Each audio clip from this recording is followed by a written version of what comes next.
అక్బర్పేట్ భూంపల్లి మండల పరిధిలోని అల్మాస్పూర్ గ్రామంలో ఉపాధి హామీ పథకం పనుల్లో నిమగ్నమైన కూలీలకు సర్పంచ్ మీరాపురం పద్మా మల్లేశం ఆధ్వర్యంలో మంగళవారం రోజున ఓఆర్ఎస్ మరియు మంచినీటి బాటిళ్లను పంపిణీ చేశారు. ఎంపీడీఓ మాట్లాడుతూ గ్రామంలోని రైతులకు సాగు పనుల కోసం వెళ్లే మార్గాలను సుగమం చేసే ఉద్దేశంతో ఉపాధి హామీ పథకం కింద చెరువు కుంటల పనులను చేపట్టడం జరుగుతుంది. ఎండలు తీవ్రంగా ఉన్న నేపథ్యంలో పనులకు వచ్చే కూలీలు వడదెబ్బకు గురి కాకుండా ఉండాలని మరియు వారి దాహర్తిని తీర్చాలనే ఉద్దేశంతో ఈ సేవా కార్యక్రమాన్ని చేపట్టినట్లు వార్డు మెంబర్లు తెలిపారు. ఈ కార్యక్రమంలో ఉపాధి హామీ పథకం సిబ్బంది గురిమిండ్ల మహేష్, కూలీలు మరియు గ్రామస్తులు పాల్గొన్నారు. తమ పట్ల చొరవ చూపి ఓఆర్ఎస్ ప్యాకెట్స్, మంచినీరు పంపిణీ చేసిన వార్డు మెంబర్లకు కూలీలు చిక్కుడు అంజయ్య తదితరులు కృతజ్ఞతలు తెలిపారు.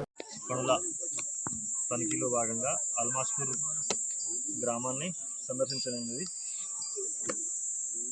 ఇక్కడ చెరువులో డీసిల్టింగ్ వర్క్ జరుగుతుంది. గ్రామస్తులందరూ ఈ యొక్క చెరువు మట్టిని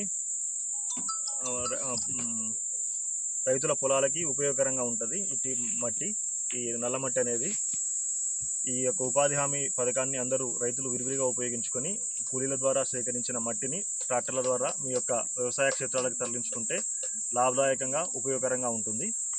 కాబట్టి గ్రామస్తులందరూ ఇటు అవకాశాన్ని వినియోగించుకోవాల్సిందిగా కోరుతున్నాం.